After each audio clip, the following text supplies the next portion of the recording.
video is going to be on further improving the Ruger precision rifle.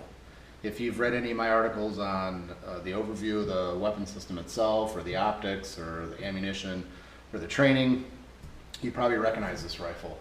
I've had it for about a year now. It's been a solid purchase, you know, for a little over $1,000. This thing has shot comparable to $3,000 and $4,000 precision rifles. So for me, a budget conscious shooter, this was an excellent purchase. One of the videos I have show the upgrades thus far, and we are going to continue that path because the folks at Proof Research were nice enough to send me one of their new Ruger precision rifle carbon fiber drop-in barrels. So today we're going to do a barrel swap. I'm going to say that I am not a gunsmith. I have no gunsmith training, but I've spent my entire life working on mechanical items and firearms. So Ruger designed this firearm to be serviced by the shooter. So I'm going to show you that with some basic hand tools.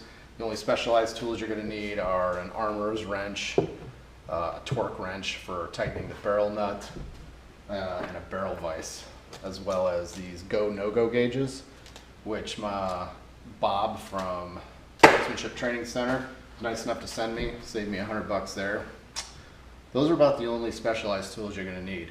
Otherwise, you know, a mallet, some torque wrenches, Allen wrenches, you know, will basically get everything done you need to on this. So to get started, let's just clear the weapon and start disassembly. I'm going to tell you right now that I've already kind of gone through this and loosened everything because the barrel nut, from what I've read from other people that have swapped barrels, is an absolute bitch to get off. So rather than shoot a video with me struggling to get this thing off, I went ahead and loosened it ahead of time.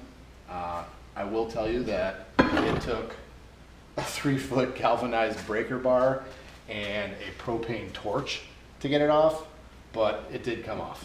I don't know what Ruger's putting these things on with, but it was on there like nobody's business. So I will kind of just demonstrate what I did to get that off as I get to that point of the disassembly. So for now, let's just clear the weapon and start disassembly.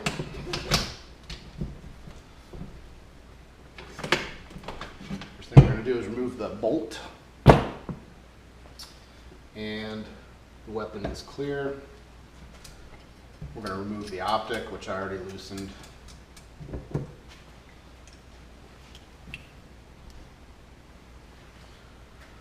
All right. So first thing we're going to do is remove the handguard. And I'm just going to fast forward through all this.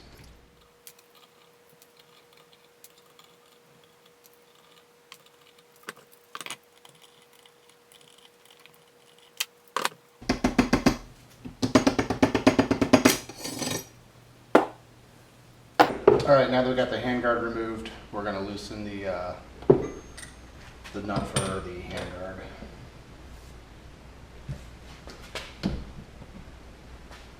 Like I said, I've already pre-loosened everything here to speed the process up, but you'll get the gist of it.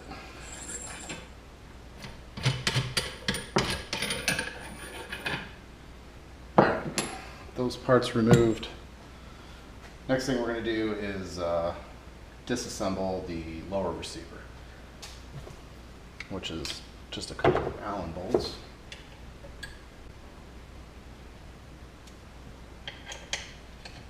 One up front here, and there's one hidden in the back of the receiver.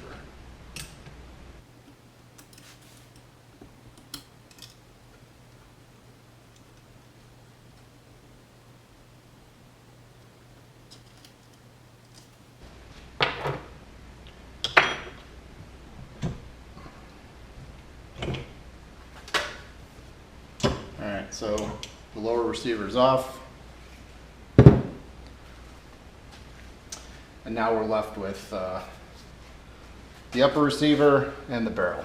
So next thing we're going to have to do is take off this barrel nut. This is the nut in question that took some torching. So What I'm going to do is I'm going to put it in the barrel vise, but just to make sure we're not marring up the barrel, we'll put some painter's tape on it. Once we've got the upper receiver in the barrel vise, we have to remove one more thing before we can get to this barrel nut, and it's this Allen wrench, or this Allen bolt right here.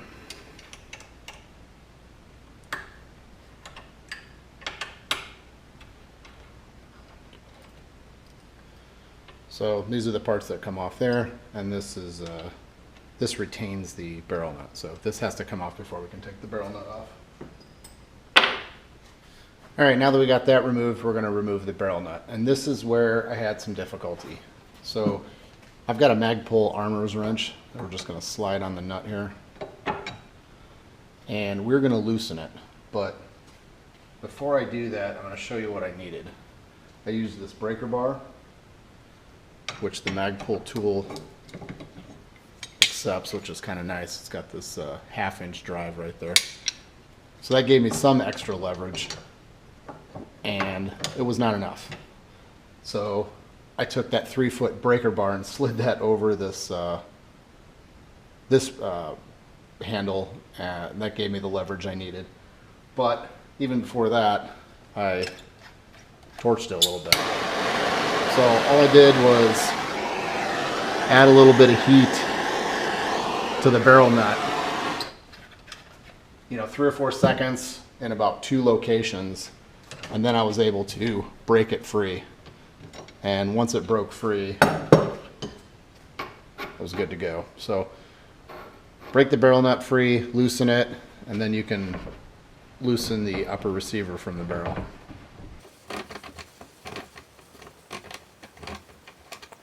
Once you have that done, set the receiver aside.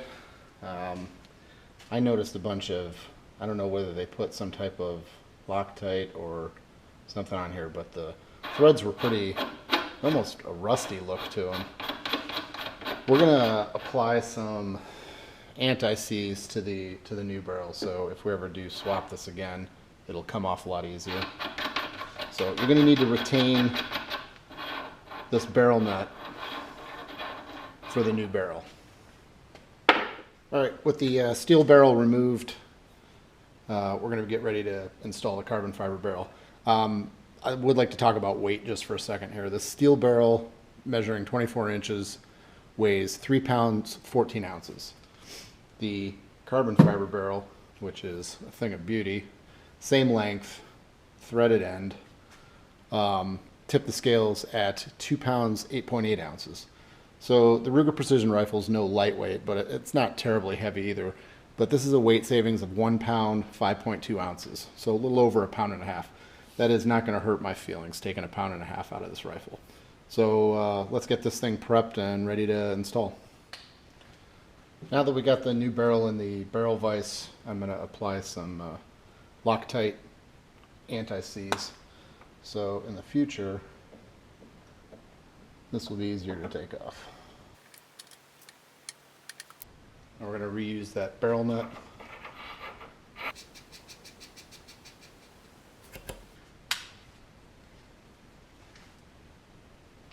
We're going to put the bolt back in the upper receiver.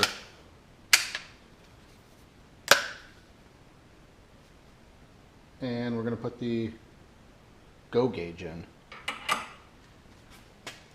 As we tighten this, you'll hear the extractor grab the go gauge.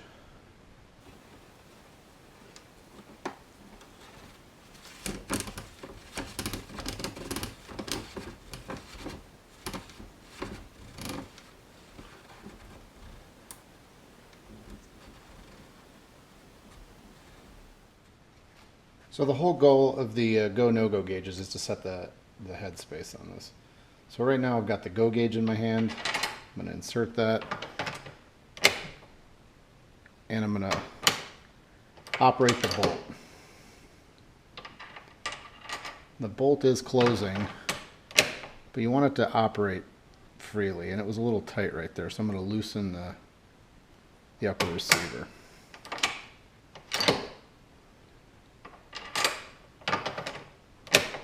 Once I have a good feel for the go gauge working and the bolt operating smoothly, I'm going to keep it there and check it with the no-go gauge, and the bolt will not close.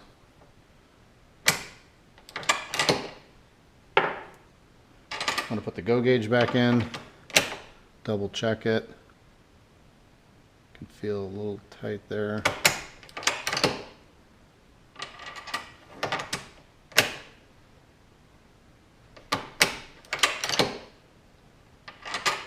Okay, I like how this feels.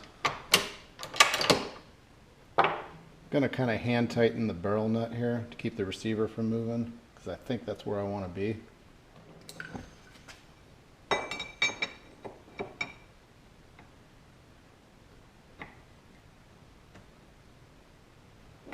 So, one more check now that it's somewhat tight. That's the go gauge. That's the no-go gauge. No-go gauge is not closing. Go gauge is operating nice and smoothly.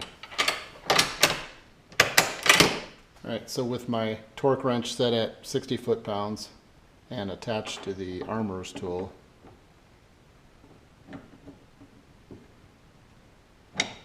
get this thing slid on, held in place,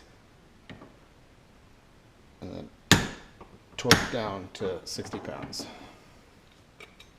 So right now we've got the upper receiver and barrel nut tightened onto the new barrel. So from here we're just going to kind of reverse the process and reassemble the rifle.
As you can see, we're reassembled here. Got the optics mounted and torqued down, muzzle brake on the end of the barrel, and everything put back together. I do want to thank Proof Research for sending the carbon fiber drop-in barrel for the Ruger Precision Rifle. That was huge. I'll be sure to write a review on how it shoots, its accuracy, zeroing, point of impact shift, or anything like that, and get back to you. So be safe.